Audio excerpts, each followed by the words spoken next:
స్పైసీగా జ్యూసీగా leg piece ఫ్రైని ఏ విధంగా తయారు చేయాలో చూద్దాము. 4 చికెన్ లెగ్ పీసెస్ని క్లీన్ చేసి తీసుకోవాలి. 1 టేబుల్ స్పూన్ కారం, 1/2 టేబుల్ స్పూన్ పసుపు, రుచికి సరిపడ ఉప్పు,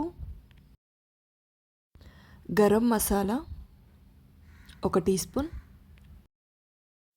చిటికెడు ఫుడ్ కలర్, 1 టేబుల్ స్పూన్ మైదా, 1 టేబుల్ స్పూన్ అల్లం వెల్లుల్లి పేస్ట్ వేసుకొని ముక్కలన్నింటికి పట్టేలాగా చేతితో కలుపుకోవాలి.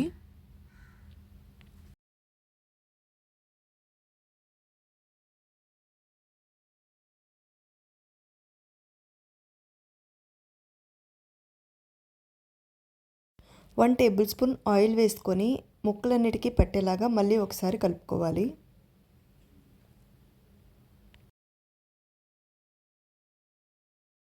తర్వాత 1 గంట వరకు ఈ ముక్కలన్నిటిని ఫ్రిడ్జ్లో పెట్టుకొని మ్యాగ్నేట్ చేసుకోవాలి. తర్వాత పొయ్యి మీద బాణీ పెట్టి ఆయిల్ని హీట్ చేసుకోవాలి. ఆయిల్ హీట్ అయిన తర్వాత లెగ్ పీసెస్ని ఈ విధంగా అయితే ఆయిల్లో వేసుకోవాలి. చికెన్ బాగా కుక్ అయ్యే వరకు ఆయిల్లో 15 నిమిషాలు వేయించుకోవాలి. పక్కకు కలుపుకుంటూ నూనె పోసుకుంటూ వేయించుకోవాలి.